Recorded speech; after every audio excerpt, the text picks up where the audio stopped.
Hello students.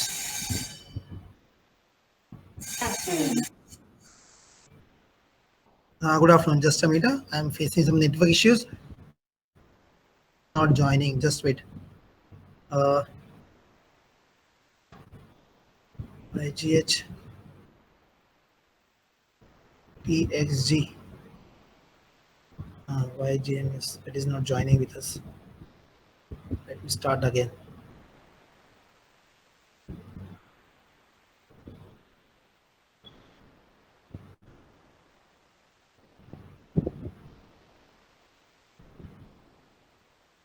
Yeah, it is asking for join with accounts.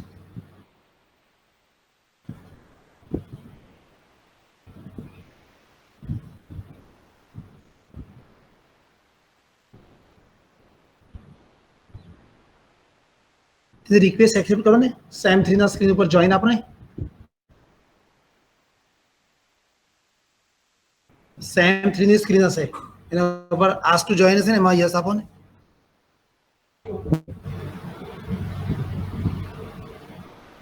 એટલે જ મને respond નથી આવતો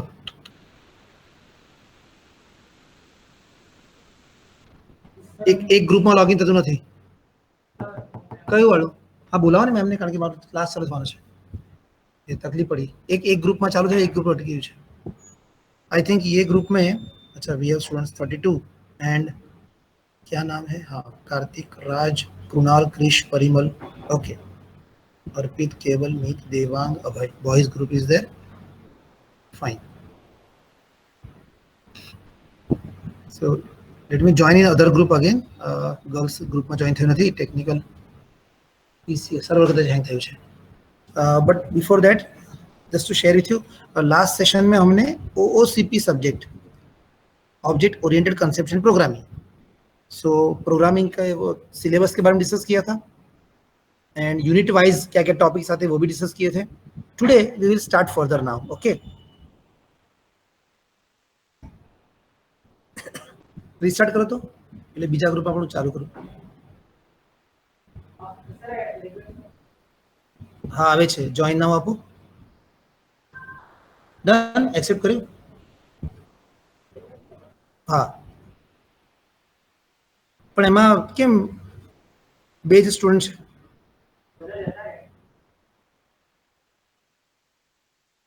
नहीं एक सर बाकी सब लेफ्ट हो गए शायद सैम 3 हाँ 6 अनीता करके रहे राइट और 108 रितु 3 या 4 2 girls only left why it is so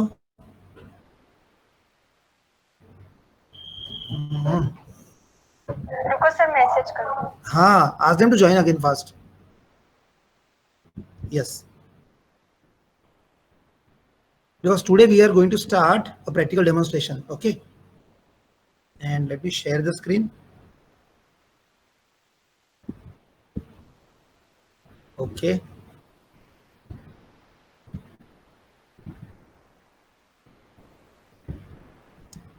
in second group also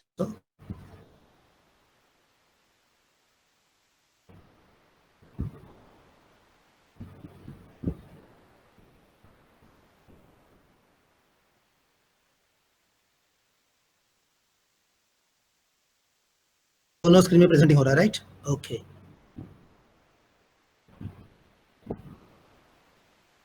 I hope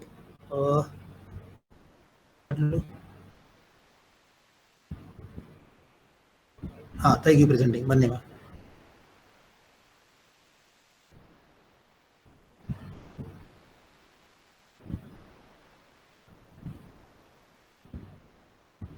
I think sir कर दिया okay yes I have seen yeah some of the girls have joined now okay fine let me share you the हाँ syllabus topic आपको दिख रहा है screen पे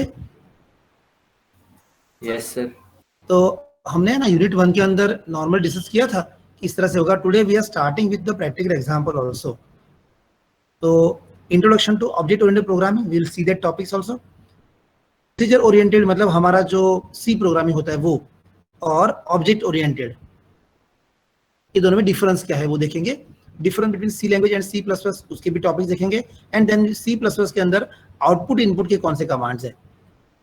so first of all पहली बात तो ये कि सी प्लस प्लस ये लैंग्वेज सी लैंग्वेज का एडवांस वर्जन है। ओके, सी लैंग्वेज में है, सारे प्रोसीजर्स थे। तो अगर सी प्लस प्लस में उससे एक आगे कंसेप्ट है, ऑब्जेक्ट कंसेप्ट है, क्लास बनेगा, वो कंसेप्ट क्या है वो देखेंगे। Start with what are the output command, what are the input commands. आपने सी के बारे में बताया था मुझे, लेना है तो स्कैनएफ करते हैं, आउटपुट करना है तो राइट, तो उसी के रिलेटेड मतलब वही काम वही फंक्शन के लिए सी प्लस प्लस में क्या कमांड्स है वो हम देखेंगे, and then will initially start. तो ये जो आगे के है इंट्रोडक्शन टू ओओपी कॉन्सेप्ट्स, वो मैं आपके साथ जस्ट शेयर करूंगा। What is that difference first. ये ऑब्जेक्ट ओरिएंटेड प्रोग्रामिंग जो है वो क्या काम करता है, if I discuss somewhere very quickly and then notepad में I required MS Paint, yeah, that will be better. So मैं क्विकली आपको बताऊं कि what is called procedure oriented. Normally, if I write down A plus and B, तो इसमें कौन सी procedure हो रही है? Can you tell me somebody? Addition of two numbers. Addition process, right? So I write down here. C में हम करते थे addition process. प्रोसीजर हम बोलते थे इसको, और ये जो सेंटर में है उसको क्या बोलते हैं? ऑपरेटर। और जो ए और बी है उसको क्या बोलेंगे हम?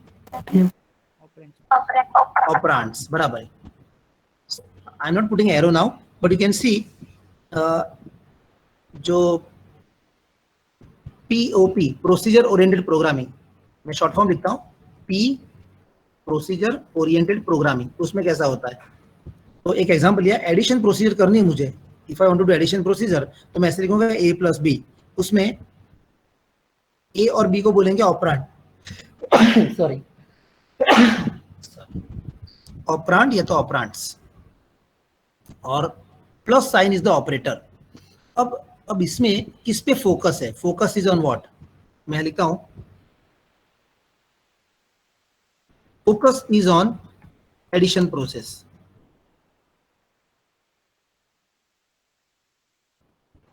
एडिशन प्रोसेस पे फोकस है। तो ए और बी का क्या होगा? सिर्फ एडिशन होगा और आउटपुट मिल जाएगा आपको A plus B equal to whatever output is C. अब POP क्या होता है? अगर मैं A प्लस बी का एडिशन करता हूं तो can I perform any other operations? Focus करता हूं, do I have pen? Can I change color? Yes. If I focus on operator, अगर मैं ऑपरेटर पे फोकस करता हूं, ऑपरेशन पे फोकस कर रहा हूं कि मुझे एडिशन करना है, तो I can do only addition. Though I have A and B both things, I can perform only addition operation सकता हूं। तो POP जो है वो लिमिटेड है, उसका फोकस प्रोसीजर पे है। अगर हम OP करेंगे,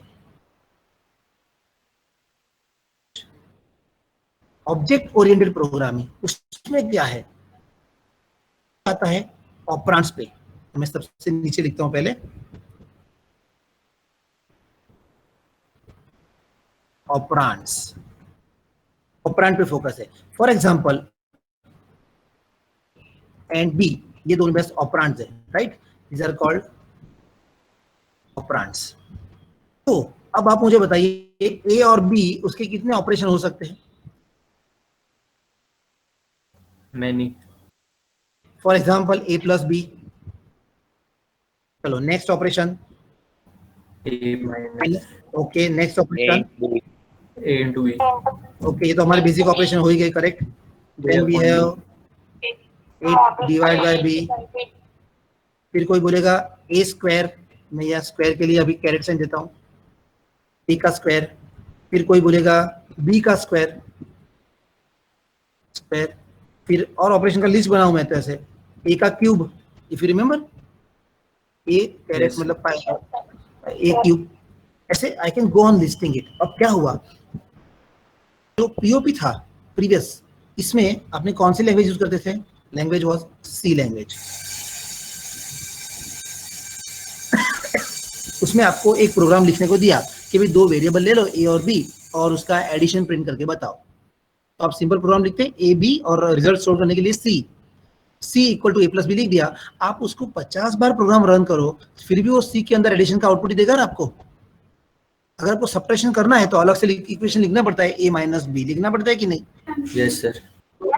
तो यहाँ पे हम ऐसे देखेंगे when we focus on the process, हम प्रोसेस पे फोकस करते हैं, हम ऑपरेटर पे फोकस करेंगे तो हम एक ही प्रोसेस कर पाएंगे, ओनली एडिशन।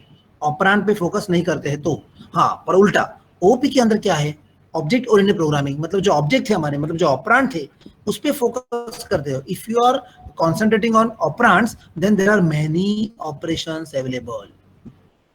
प्रोग्रामिंग के अंदर फोकस चेंज हो गया, ऑपरेटर मतलब प्रोसीजर से निकल के ऑपरेंड्स डेटा के ऊपर आ गया फोकस। तो you can see number of operations are so many, और भी बहुत सारी लिस्ट लगा सकता हूं मैं तो अभी ये तो सब ए मॉड्यूलस बी रिमाइंडर बता, राइट? ये तो डेटा बोल सकते हैं, डेटा या तो ऑपरेंड कुछ भी बोलो, can call it as data also. जब आप डेटा पे फोकस करोगे तो you have number of operations, बहुत सारे many operations, but you focus on operator या तो प्रोसीजर तो ओनली वन ऑपरेशन मिले। तो जब भी सी लैंग्वेज में ये सब काम हो रहा था तो they were finding it very difficult, and real world के जो प्रॉब्लम थे उसको सॉल्व करने के लिए they come out with the new language, तो हम उसको नाम देंगे C++। प्लस प्लस मतलब एडवांस। आपको ये सी लैंग्वेज में I++ करते थे फॉर लूप में, याद है किसी को? या तो हाँ, बस वो क्या करता है I++ मतलब क्या होता था? इंक्रीमेंट। हाँ, बाय डिफॉल्ट एक से वैल्यू इंक्रीमेंट होती थी, I++, J++, बाय डिफॉल्ट एक वैल्यू इंक्रीमेंट होती थी, मतलब नेक्स्ट वैल्यू। तो सी को भी उन्होंने ऐसे नाम दे दिया C++, मतलब जो सी का पुराना जो कंसेप्ट था वो तो सारा आएगा, प्लस प्लस मतलब एक स्टेप आगे, नेक्स्ट स्टेप, उसके अंदर और भी कंसेप्ट्स होंगे। तो सी के जितने कंसेप्ट है वो सारे C++ में है। If condition, if else condition, do while loop, for loop, while loop, ये सारा उसमें है, स्विच केस सब इसमें है। तो C++ के अंदर सी तो आ गया, मतलब ये सारे इसमें है। प्लस प्लस प्लस मतलब एक्स्ट्रा कंसेप्ट है कि जो ये प्रोवाइड करता है, ये वाला, ये प्लस माइनस मल्टीप्लाई डिवाइड सब प्रोवाइड करता है। और ये जो ओ मतलब ऑब्जेक्ट, तो ऑब्जेक्ट क्या है वो हम चीजें देखेंगे अभी आगे, और बहुत सारे ऑब्जेक्ट का मिला के कैटेगरी होता है, क्लास होता है, ऐसा देखेंगे। तो पहली बात तो ये कि पीओपी और ओपी का डिफरेंस ये है, इनके अंदर फोकस होता है प्रोसीजर के ऊपर, बट लिमिटेशन हो जाती है, functions are limited. Object oriented programming के अंदर ऑब्जेक्ट पे फोकस है, डेटा पे फोकस है, ऑपरेंड पे फोकस है, then it opens up many possibilities, you can do many operations। so this is the main difference। POP के अंदर सी लैंग्वेज होती है, OP के अंदर C++, जावा, पाइथन, बहुत सारी लैंग्वेज यूज हो सकती है। अगर लैंग्वेज थोड़ा एडवांस हो गया C++, मतलब उसके जो कमांड्स है वो तो स्लाइटली चेंज हो जाएंगे। तो हमारे जो स्टार्टिंग इनिशियल टॉपिक थे 3, उसका थियरी तो बाद में डिस्कस करूंगा। तो ये ऑब्जेक्ट ओरिएंटेड प्रोग्रामिंग का पहला ये कंसेप्ट है। पीओपी ओपी का डिफरेंस अभी मैंने आपको बताया। वो C++ के अंदर जो डिफरेंसेस है वो कैसे लिखेंगे वो प्रोग्राम के टाइम पे आ जाएगा। मैं सीधा यहाँ पे आता हूँ C++ आउटपुट इनपुट पे, तो इसी के अंदर आपको डिफरेंस भी सारे पता चल जाएंगे, ठीक है। तो मुझे पहला प्रोग्राम रन करके बताना है आपको आज, और उसमें हम देखेंगे, ऑब्जर्व करेंगे कि क्या चेंजेस है। पहले मैं नॉर्मल सी का प्रोग्राम लिखता हूँ, जो आप पुराना लिखते थे वैसा ही, वो नहीं हेलो वर्ल्ड वगैरह बनाया था हमने, वैसा ही। हाँ बस, तो उसी का सेम प्रोग्राम हम C++ में भी लिखेंगे, और दोनों का डिफरेंस क्या है वो मैच करके देखेंगे, ओके। एंड ओपी के अंदर जो कंसेप्ट है सारे वो आपको वन बाय वन बताऊंगा, अभी तो हम यहीं तक जाएंगे। तो to start it let me go with the, हाँ, एक टर्बो सी का अपना सॉफ्टवेयर होता है जो टीसी, वही ओपन कर रहा हूं मैं, ओके। ऑलरेडी मैंने फाइल ओपन कर दी, let me open the new file again. Directory और से फाइल न्यू, हेलो वर्ल्ड का सी का प्रोग्राम था, पहले वो करना है। मैं प्रोग्राम 1 या PRG1 ऐसे कुछ भी नाम देता हूँ। stdio.h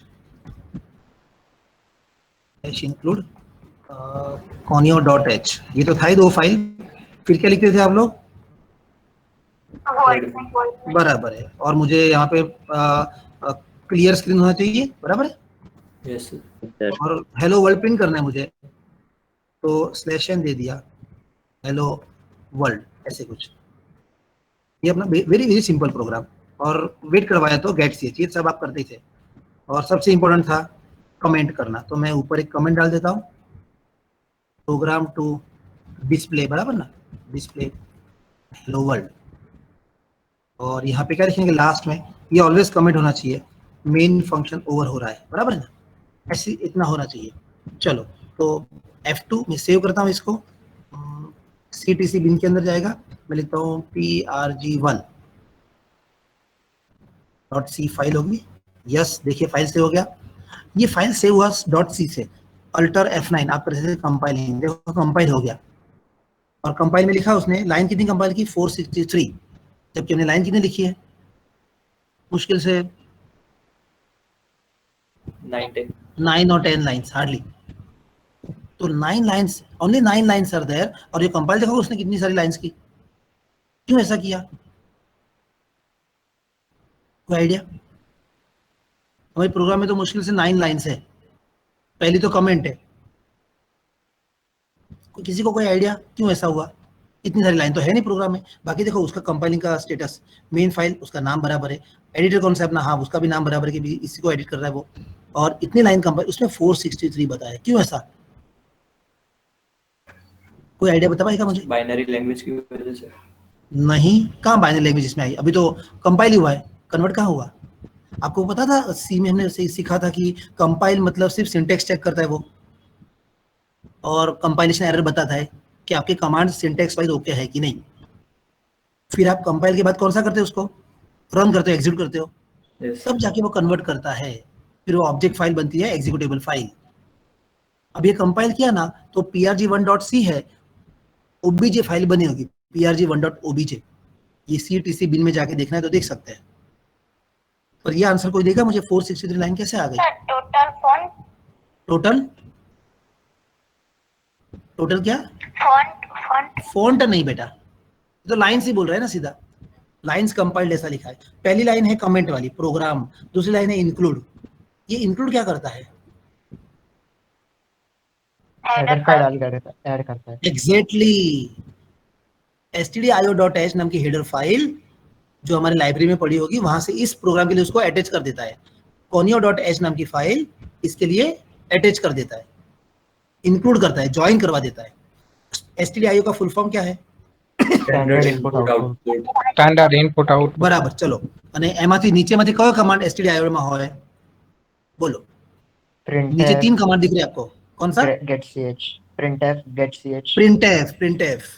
प्रिंटफ कमांड stdio में से आता है। स्टैंडर्ड इनपुट जो हमारा कीबोर्ड होता है, स्टैंडर्ड आउटपुट जो हमारा मॉनिटर है, Yes, sir. तो उस पे आउटपुट दिखाने के लिए या तो कीबोर्ड से इनपुट लेने के लिए ये प्रिंटफ कमांड है, वो stdio में से आया। तो कॉनियो में से कौन सा आया?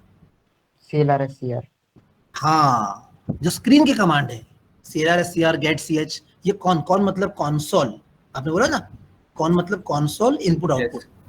तो कौन मतलब कॉन्सोल, कॉन्सोल मतलब आपका ऑपरेटिंग सिस्टम। तो ऑपरेटिंग सिस्टम के थ्रू स्क्रीन को क्लियर करो, गेट ch, एक कैरेक्टर के लिए वेट करवाओ, ये सारे फंक्शंस कहाँ से आए? ये फाइल में से हो गई, मतलब अटैच हो गई। वॉइड मेन फंक्शन लिखा, ये भी हार्डली चौथी लाइन हुई, 5 6 7 8 9, तो लाइन तो 9 ही है, लेकिन 463 क्यों बताया? अब थोड़ा हिंट मिला आपको। अगर मैं बोल रहा हूँ कि ये 3 कमांड अगर ये दोनों फाइल से लाता है, सर लाइब्रेरी फाइल में सर। हाँ, तो ये stdio.h बहुत बड़ी है लाइब्रेरी फाइल, तो conio.h it's a very long library file. Library file में क्या होता है, डेटा क्या होता है अंदर, कंटेंट क्या होती है, built in functions, built in कौन से फंक्शंस जो आपने यूज किए? Library file is a collection of your built in functions like this, clr scr, printf, get ch, इनका कोडिंग लाइब्रेरी फाइल में लिखा होता है। ठीक है, अब लाइब्रेरी फाइल तो बहुत लंबी होती है, उसने क्या किया, stdio.h में से printf वाला जो कमांड था ना, हम कमांड बोलते हैं तो फंक्शन बोलो, printf फंक्शन का जो कोडिंग था उसको कंपाइल किया, तो उसकी लाइंस भी उसने अटैच कर ली। क्लियर स्क्रीन गेट ch का कंपाइलेशन मतलब उसका कोडिंग वो conio.h में लिखा होगा, कोनियो डॉट एच वाली हेडर फाइल के अंदर। तो उसको भी उसने, वो लाइंस को भी उसने कंपाइल किया कि कहीं हेडर फाइल में तो कोई चेंजेस नहीं किया आपने, तो वो लाइन भी एक बार चेक कर लूं मैं। पर normally we don't change data in header file, right? क्या आपने कभी हेडर फाइल को चेंज किया है, याद है? No sir. Anybody? Yes, sir. stdio.h header file open करके उसमें कुछ चेंजेस किए थे कभी? No sir. No sir. हाँ, क्योंकि ये सिस्टम के बिल्ट इन फाइल्स है, तो इसके अंदर ये सारे कमांड जो होते हैं, यही कमांड्स lrser, getch, printf, इसके ही कोड लिखे होते हैं। ये भी क्या है, फंक्शन ही है। clrser बाद में देखो ब्रैकेट है, मतलब फंक्शन है। जो भी नाम के पीछे ब्रैकेट होता है वो फंक्शन होता है। जैसे कि मेन फंक्शन है, क्लियर स्क्रीन फंक्शन है, printf फंक्शन, getch फंक्शन। अगर नाम के पीछे ब्रैकेट नहीं है तो वो नाम क्या हो सकता है? जैसे कि void, क्या है ये? कीवर्ड। Type, keyword, right. तो जिस नाम के पीछे the name doesn't have any brackets behind, parenthesis नहीं है, तो वो it can be either real type या तो वो वेरिएबल के नेम होते हैं, right? If you remember, variable name में पीछे ब्रैकेट नहीं होता है। आपने वो एक्स वाई, आपने एक्स वाई वेरिएबल नहीं बनाए थे, यस ए सर। आई जे वेरिएबल, हाँ, तो वेरिएबल के नाम के पीछे ब्रैकेट नहीं होता। आप ऐसा लिखते हो, सपोज मैं यहाँ पे लिखूं कि आई वेरिएबल बनाओ, तो आप लिखोगे इंटीजर आई, पीछे ब्रैकेट लगाया आपने? नहीं। आई उसे ब्रैकेट लगाया पीछे? नहीं। जिसके पीछे पैरेंथेसिस मतलब ब्रैकेट लगाओगे वो फंक्शन होता है। नहीं लगाते हो, या तो वो वेरिएबल का नाम होता है या तो डेटा टाइप का नाम होता है। यस और no? Clear everybody? Yes sir. Yes Sir. Sir. तो इस फाइल में दिख रहा है Yes. कि मेन एक फंक्शन है, क्लियर स्क्रीन फंक्शन है, printf फंक्शन है, getSys फंक्शन है। इन फंक्शन के अंदर क्या काम करना है उसका कोडिंग तो इस फाइल में लिखा होगा ना, stdio.conio.h में। उसने वो लाइंस भी कंपाइल कर Yes, ली sir. है। इसलिए उसको देखो, ये तो मैं निकाल देता हूँ। ये जो 9 लाइंस है अभी F2 फाइल सेव की, अल्टर F9, 9 लाइंस के बदले उसको 464, बाकी की एक्स्ट्रा लाइंस उसने कौन सी ली? तो भाई ये क्लियर स्क्रीन वाला फंक्शन जहां लिखा है उसकी लाइंस कंपाइल करो। printf वाला फंक्शन कहाँ लिखा होगा? stdio.h में, वहां जा उसकी जितनी लाइंस है फंक्शन की वो कंपाइल कर लो। getch उसकी लाइंस कंपाइल करो। इसलिए ये फाइल की लाइंस ज्यादा बताता है। बोलो, समझ में आया सबको? Yes sir. Yes, sir. Yes, sir. Very good. तो that's why it is showing line compiled 464। तो हमेशा ये जो कंपाइलेशन वाली लाइंस ज्यादा बताता है, क्योंकि हमारे प्रोग्राम में हम जो कमांड, जो फंक्शन यूज करते हैं उसकी लाइब्रेरी फाइल में जाके उसका भी कोडिंग जो होता है वो भी वो कंपाइल कर लेता है। इसलिए ओके, ये एक चीज। अभी हमने बोला prg1 अपने अल्टर F9 कंपाइल किया तो कौन सी फाइल बनेगी? prg1.c के बाद कौन सी? जी ओबीजे। obj, correct. और obj के बाद कौन सी फाइल बनेगी? एग्जीक्यूटेबल। ext, executable, correct. तो अभी मैंने कंपाइल कर दिया है, तो इसका मतलब मेरा prg1 वाली obj फाइल होनी चाहिए। चलो मैं चेक करता हूं, मैं चेक करता हूं कि मेरे सी ड्राइव में टर्बो सी, ये रहा टीसी, इसके अंदर ये रहा बिन, और बिन के अंदर यहाँ पे prg1। Can you see this file name prg1.obj? Yes sir. Yes, sir. ये 6 जुलाई आज अभी 2:14 पे बनी है ना, तो ये ऑब्जेक्ट फाइल बन गई। और prg के ऊपर सी फाइल भी पड़ी होगी, prg1.c, राइट? ये 6 तारीख के आज में 2:13 पे, और सी फाइल उसका टाइप, तो prg1.c बनी और वो prg1.obj फाइल बनी, करेक्ट? इतना क्लियर हो गया हमारा, वेरी गुड। अभी मैं इसको आप जैसे रन करते थे वही, मैं पहला सेशन इसलिए बेसिक ले रहा हूँ, ये कंसेप्ट क्लियर है तो आगे हम इजीली कर पाएंगे। कंपाइल तो हो गया था, अल्टर F9, ये रहा कंपाइल और एग्जीक्यूट, कंट्रोल F9। अच्छा, क्या एरर है? एरर क्या हो सकती है? एंटर। प्रिंट कहाँ गया? का spelling. Very good, yes, typing में मिस्टेक है, राइट? प्रिंट एफ, तो उसको ये प्रिंट एफ नाम का फंक्शन stdio में नहीं मिला उसको सिंबल, क्योंकि ऐसा सिंबल आपने डिफाइन नहीं किया है। मेरे पास तो प्रिंट एफ था, F2 सेव किया, अल्टर F9 कंपाइल किया, very good, and control F9। देखो हेलो वर्ल्ड डिस्प्ले हुआ, उसके पहले स्क्रीन क्लियर हो गई है, और अभी वो getSys के लिए रुका है। जब ये एग्जीक्यूट हो गया तो उसने void main के अंदर जो कमांड थे उसका इफेक्ट दिखाना चालू किया। The very first output is clear screen, तो पुराना कुछ भी आउटपुट निकल जाएगा। सेकंड वन इज डिस्प्ले किया हेलो वर्ल्ड, और थर्ड वन अभी आउटपुट है गेट ch का, cursor is waiting. If I press any की, मैं कोई भी की प्रेस करता हूँ तो मैं I am come back to the editor, मैं इसके वापस आ गया। बोलो समझ में आया इतना? Yes, sir. Yes, sir. बस तो अभी Yes, sir. अभी वो जो PRG1 का OBJ बना था ना, ये PRG1 का EXE फाइल बना होगा। और क्यों EXE बनता है? क्योंकि उसको आप टर्बो सी के अलावा कहीं पे भी रन कर सकते हो। तो मुझे इंटरेस्ट है कि वो EXE कहाँ पड़ा होगा। चलो हम यहाँ पे PRG1 का EXE है कि नहीं चेक करते हैं। PRG1 OBJ है, PRG1 EXE, बोले ये मिला EXE, दिख रहा है आप? Yes, sir. हाँ, ये EXE फाइल अगर मुझे रन करनी है तो मुझे टर्बो सी वाला नहीं चाहिए, उसके बिना भी रन होगी, इसलिए इसको EXE बोलते हैं। फॉर एग्जांपल मैं यहाँ से ओपन करता हूँ CMD। CMD क्या करता है? कमांड लाइन ओपन करता है ना। Yes. Yes, sir. देखो CD डॉट डॉट में पीछे आया, CD डॉट डॉट पीछे आ गया। ये सारे कमांड में अभी डिस्कस नहीं कर रहा हूँ, आपने डॉज में किए होंगे कमांड्स। CLS मतलब क्लियर हो गया। मेरी फाइल कहाँ पड़ी है? डॉज में। मुझे जो रन करनी है वो फोल्डर क्या है? C के अंदर, TC के अंदर बिन, तो मैं CD इसी फोल्डर में जाओ, CD बिन फोल्डर में जाओ, यहाँ तक गया। अब मेरी फाइल का नाम क्या था जो मुझे रन करनी है? ये रहा PRG1.exe, यहाँ पे मुझे रन करनी है PRG1.exe, ऐसा लिख के मैं एंटर दूं, नॉट स्टार्ट और रन। अच्छा, ये डॉस का एरर आ गया 64 बिट वर्जन वाला, अदरवाइज यहाँ से सीधा फाइल एग्जीक्यूट होता। ठीक है, Yes. देखिए ऊपर क्या लिखा है, एरर अनसपोर्टेड, क्या लिखा है? 16-bit. एप्लीकेशन।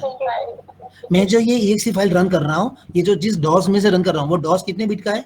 16 बिट का। 16. जबकि हमारा OS कितना है? 64 बिट वाला वर्जन है विंडोज का। से मैं रन कर रहा हूँ इसको, ये रहा, this version of CTC bin is not compatible. तो ये कॉम्पिटेबिलिटी का इश्यू है, इसलिए रन नहीं हो रहा है। अदरवाइज यहाँ से सीधा PRG1 में रन करो ना, तो आपको वो हेलो वर्ल्ड यहाँ पे डॉस पे दिखाई देगा, और ये डॉस मेरा पुराना है इसलिए, ठीक है, नहीं रन हो रहा है। बस ये कॉम्पिट। तो एक काम करता हूँ, मैं एग्जिट होता हूँ यहाँ से, अगर मैं command.com ओपन करूँ तो, अच्छा ये command.com अच्छा अलाउ नहीं करता है। अच्छा ये विंडोज 10 है, राइट, विंडोज 10 है तो CMD तो ओपन करेगा, लेकिन CMD वर्जन विंडोज 10 है ना, इसलिए। अच्छा, इसका डेमो नहीं दे पाया मैं, otherwise this was very sure. यहाँ से सीधा PRG1.exe लिखते ना तो एग्जीक्यूट होता, इसलिए उसको EXE बोलते हैं। चलो बराबर है, अभी मैं नहीं कर पा रहा हूँ, दिखा नहीं पा रहा हूँ, that is okay, let me find out the compatibility, तो हो जाएगा। तो कहने का मतलब हमारे जो पुराने C के अंदर कॉन्सेप्ट है, इस तरह से C की फाइल बनाओ, कंपाइल करो और रन करो, ये आप ऐसे नॉर्मली करते थे। C++ में क्या चेंज है? C++ में क्या चेंज है? तो यही चीज को मुझे C++ में लिखना है। तो पहली बात तो फाइल को सेव एज है कि नहीं? सेव एज, हाँ है सेव एज। PRG1.cpp करता हूं मैं, एक्सटेंशन CPP आएगा, ओके, C++ वाली फाइल का। एंटर, सेव एज हो गया। और मैं इसको नेसेसरी चेंज करता हूँ। C++ में कमेंट एज इट इज रहती है, इंक्लूड के अंदर stdio की जरूरत नहीं है। क्यों नहीं जरूरत, मैं बताता हूँ। क्योंकि C++ में printf कमांड नहीं होता है।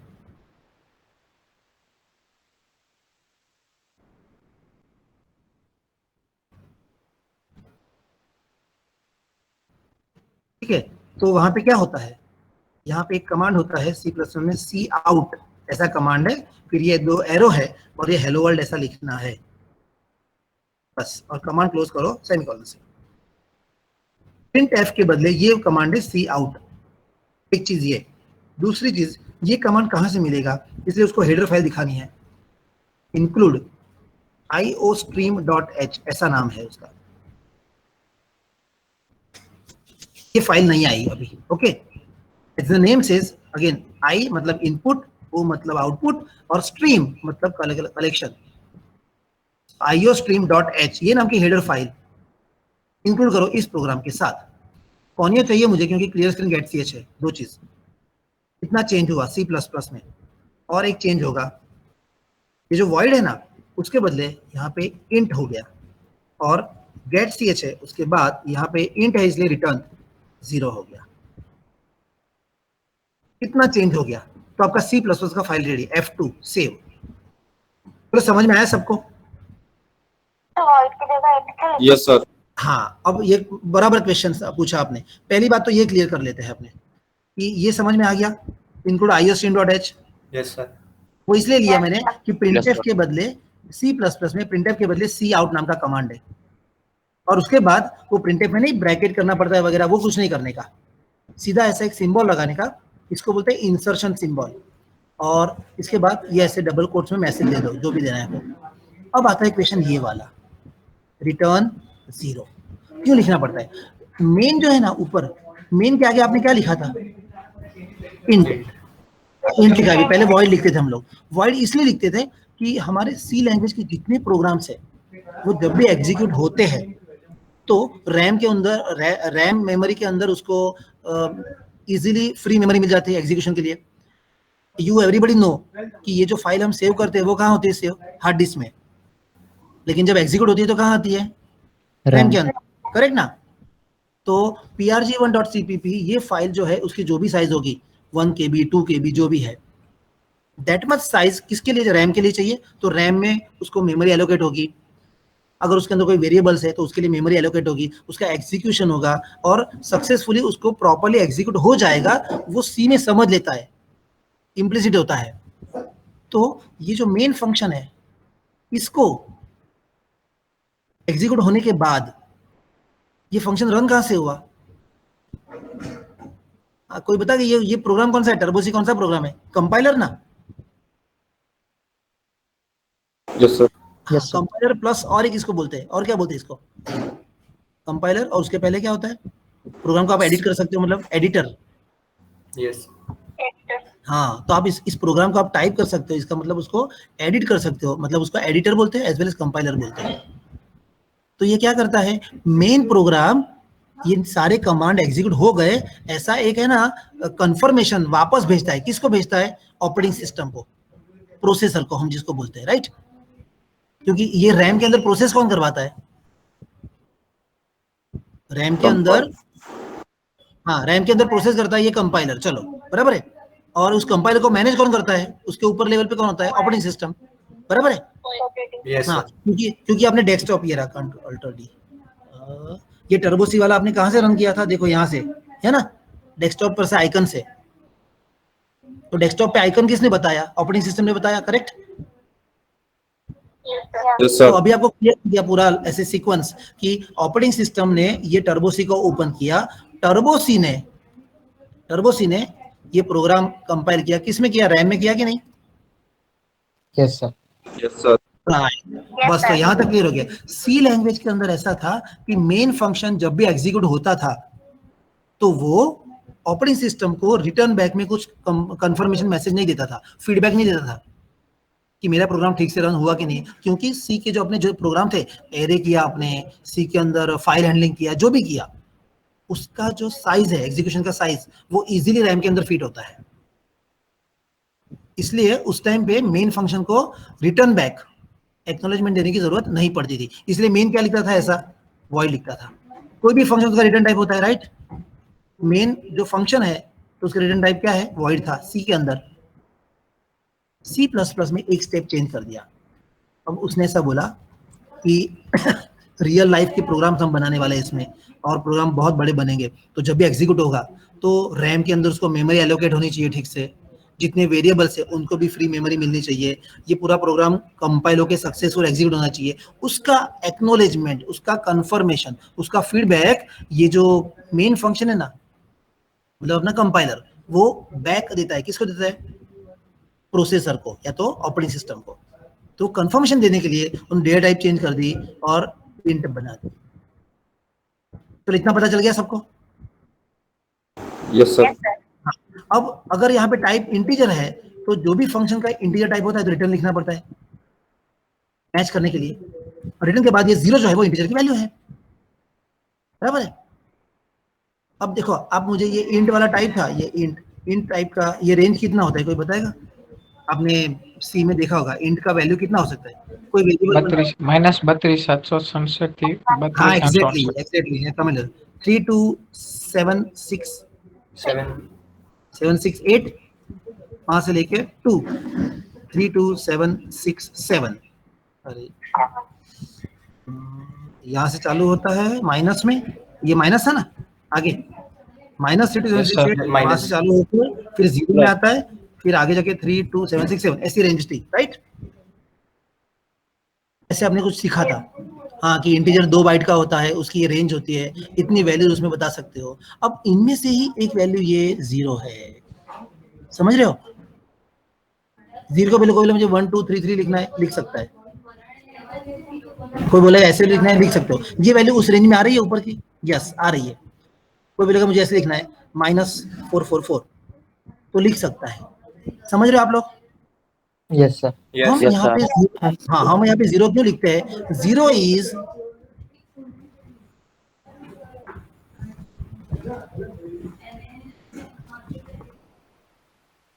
यस क्या लिखा मैंने, error code for successful error code for successful. हाँ तो 0 ये जो 0 के आगे और पीछे जितने पॉजिटिव नेगेटिव वैल्यूज है ना वो सारे एरर कोड होते हैं, और वो एरर कोड ये मेन फंक्शन वापस देता है ऑपरेटिंग सिस्टम को। जब भी एग्जीक्यूट हो जाएगा तो ये 0 उसको वापस देगा, तो ऑपरेटिंग सिस्टम समझ जाएगा कि भाई सक्सेसफुल एग्जीक्यूट हो गया है। 0 के बदले अगर मैं वहां पे कुछ और लिखूं ना तो वो सारे वैल्यूज का कुछ अलग मीनिंग है, कहीं पे होगा मेमोरी नॉट अवेलेबल, कहीं पे होगा एग्जीक्यूशन फेल्ड, कहीं पे होगा नॉट फाउंड, ऐसा सब कुछ अलग अलग एरर कोड के अलग अलग मीनिंग है। उनमें से 0 का मीनिंग होता है सक्सेसफुल एग्जीक्यूशन, इसलिए यहाँ पे 0 लिखना है। और हम C++ में अभी भी जो प्रोग्राम बनाएंगे सारे वो भी सारे रैम के अंदर फिट हो जाएंगे, वेरिएबल को मेमोरी मिल जाएगी, सक्सेसफुल कंपाइल होगा, ये सारा पॉसिबल है, इसलिए हम 0 भेजते हैं। बोलो समझ में आया अभी। Yes, sir. Yes, sir. Very good. तो this is the very first program of C++। उसके अंदर जो चेंजेस थे C के कंपेयर में वो इतने चेंज है। The very first change is this one, include file change हो गई iostream.h, उसमें से आपने ये कमांड यूज किया, कौन सा, cout। cout के बाद ऐसे दो कौन से एरो बोलते हैं आप, ये लोग लेस देन, इंसर्शन हाँ लेस देन वाले दो एरो बनाने एक साथ ऐसे विदाउट स्पेस, इसको बोलते हैं Insertion function. हाँ इसको हम बोलेंगे, वो ऑपरेटर सिंबल है, इसको बोलेंगे इंसर्शन ऑपरेटर। इंसर्शन ऑपरेटर वो क्या काम करता है, एक सिंपल लॉजिक बता देता हूँ। ये जो उसके पीछे जितनी स्ट्रिंग होगी ना, ये वाली हेलो वर्ल्ड, इसको इंसर्ट करेगा किसके अंदर, इस कमांड के अंदर। और सी आउट का जो फुल फॉर्म है, सी मतलब कैरेक्टर और आउट मतलब बाहर देना, तो ये सी आउट क्या करेगा, ये जो भी कैरेक्टर स्ट्रीम था ना पीछे वाला हेलो वर्ल्ड, उसको बाहर देगा। बाहर मतलब आउटपुट डिवाइस कौन सा होता है, default output device Monitor. Monitor, बस। तो मॉनिटर पे ये वैल्यू आउट करके देगा, इसलिए उसका नाम है सी आउट। तो सी आउट मतलब ये कमांड है, ये कमांड मिलेगा आपको आईओ स्ट्रीम में से। ये कमांड का फॉर्मेट ही ऐसा है कि सी आउट लिखना है, उसके बाद स्पेस छोड़ के आपको ये इंसर्शन ऑपरेटर बताना है, उसके बाद आपको कोई भी स्ट्रीम, यहाँ पे कोई भी स्ट्रीम, कोई भी वेरिएबल, कुछ भी यहाँ पे लिख सकते हो। डबल कोट्स में मैंने यहाँ पे स्ट्रिंग दे दिया, तो हेलो वर्ल्ड वाले कैरेक्टर्स आउट हो जाएंगे, मतलब स्क्रीन पर डिस्प्ले हो जाएंगे। तो ये पहला चेंज हुआ। सेकंड चेंज, मेन मेथड था वो डिफॉल्ट वॉइड वापस देता था, किसको, प्रोसेसर को, या तो ऑपरेटिंग सिस्टम को बोल सकते हैं। अब इसमें चेंज हो गया, मेन मेथड ने रिटर्न किया, ये रहा रिटर्न 0 वैल्यू, और 0 बिकॉज इंटीजर वैल्यू है तो हमें टाइप चेंज करके आगे लिख दिया इंट। बोलो समझ में आया। Yes. Very good. 0 is called as the error code. 0 के पहले माइनस में एरर कोड है, 0 के आगे प्लस वाले सारे एरर कोड है, और हर एक एरर कोड का अपना अपना मीनिंग होता है। तो हमको 0 देना है because it is stands for successful execution. जब भी एग्जीक्यूट हो जाएगा तो मेन फंक्शन प्रोसेसर को, बिकॉज प्रोसेसर ने स्टार्ट किया था, मतलब ऑपरेटिंग सिस्टम, क्योंकि आपने टर्बो सी का प्रोग्राम कहां से ओपन किया, डेस्कटॉप पर से। डेस्कटॉप पर से ओपन किसने किया, ऑपरेटिंग सिस्टम ने। तो हम ऐसा बोलते हैं कि ऑपरेटिंग सिस्टम हमारे कंप्यूटर का, हमारे सीपीयू का मेन मैनेजर है। Operating system is the main manager. Operating system perform the task with the help of सब मैनेजर्स, करेक्ट और not. Yes. Operating Yes, system perform the task with the help of सब manager. Managers.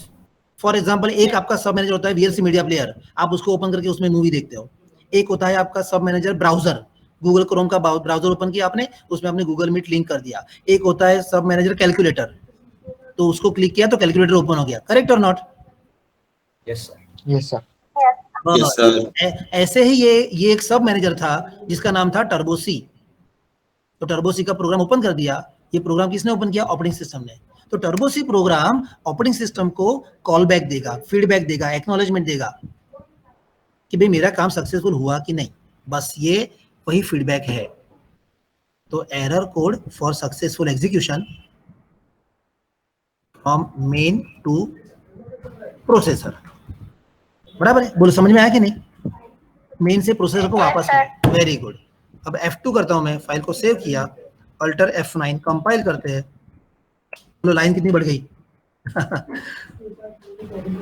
कोई change नहीं किया programme में हमने, वही की वही नंबर ऑफ लाइंस है, 8 और 9 लाइंस। इंक्लूड 5 भी वही है, टोटल नंबर ऑफ लाइंस 9 ही है। लेकिन देखो 1033 iostream.h जो है उसके अंदर से सी आउट नाम का जो कमांड है उसके अंदर जो लिखा होगा वो सारी लाइन भी कंपाइल हो गई। करेक्ट और not? Yes, very sir. Good. Yes, sir. Execute हो गया। अब ये सीपीपी फाइल का prg1.cpp उसका ऑब्जेक्ट फाइल बना होगा। अब उसका एग्जीक्यूशन करवाते हैं। कंट्रोल F9, देखो एग्जीक्यूट हुआ। एग्जीक्यूट हुआ तो क्लियर स्क्रीन हो गया। सी आउट कमांड की वजह से हेलो वर्ल्ड डिस्प्ले हो रहा है और गेट ch की वजह से रुका है। बोलो समझ में आया? Yes, sir. Yes, sir. Very good, very good. तो ये पहला प्रोग्राम है। किसी को इसका स्क्रीनशॉट लेना है तो ले सकता है। मैं इसको फुल फ्लेज कर दूं।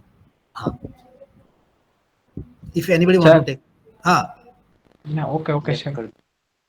हाँ, किसी को स्क्रीनशॉट लेना है इसका तो ले लो, जस्ट फॉर योर रेफरेंस। इसमें कमेंट भी बहुत सारी डाली हुई है तो वो रीड करने के लिए अच्छा रहेगा। तो हमारे आगे के सारे प्रोग्राम्स ऐसे ही आगे बढ़ेंगे। prg1.cpp ये सबसे पहला हमारा सी का जो प्रोग्राम था वैसा ये प्रोग्राम है, बट इसके अंदर मैंने आपको जो चेंजेस है वो भी सारे बता दिए कि क्या चेंज है और क्यों चेंज किया। ओके, एंड एक्सटेंशन हम CPP देंगे। एक्सटेंशन cpp ही रखना है। जैसे वहां पे .c था तो यहाँ पे .cpp रखना है ओके सर। हर एक फाइल। और इसी कंटिन्यूएशन में हम लोग अब आगे जाएंगे। टैब में सिलेबस क्या है, ये रहा। तो इसी कंडीशन में हम आगे जाएंगे। ये जो C++ का आउटपुट देखा ना, वैसा भी हम इनपुट देखेंगे। तो मैं स्कैनएफ कितना था करता पहला स्कैनएफ। Yes, sir. फिर उसमें आप Yes, sir. You are asking, scanf के अंदर you are asking enter your name. Scanf के अंदर नेम लेते थे, फिर हम वेलकम मैसेज डालेंगे हेलो करके, नाम प्रिंट करके। बस वैसा ही काम यहाँ पे भी करेंगे। इनपुट के अंदर यूजर से स्टैंडर्ड इनपुट डिवाइस से हम लोग स्कैन करवाएंगे, पर यहाँ पे स्कैनएफ फंक्शन नहीं है। जैसे सी का आउट है वैसे वहां पे सी का इन फंक्शन में हम वो देखेंगे व्हाट इज सी इन। तो कैरेक्टर इन होता है मतलब बाहर से वो स्कैन करके अंदर लेता है और वेरिएबल में स्टोर करता है। ठीक है, तो नेक्स्ट प्रोग्राम हम उसका देखेंगे। यूजर से इनपुट पूछेंगे एंटर योर नेम, अगर उसने नाम डाल दिया तो हम डिस्प्ले कर देंगे वेलकम और उसको वेलकम मैसेज डिस्प्ले कराएंगे। सपोज किसी का नाम है लेटेस्ट से प्रगति, किसी का नाम, तो एंटर योर नेम, सामने प्रगति टाइप किया, एंटर दिया तो नीचे मैसेज आएगा वेलकम प्रगति टू C++। बोलो समझ में आया? Yes, sir. हाँ, Yes, sir. ऐसा प्रोग्राम Yes, हम sir. नेक्स्ट सेशन में करेंगे। ओके, ऐसा प्रोग्राम हम नेक्स्ट सेशन में करेंगे। तो चलो आज के लिए इतना रखते हैं। Bye, sir.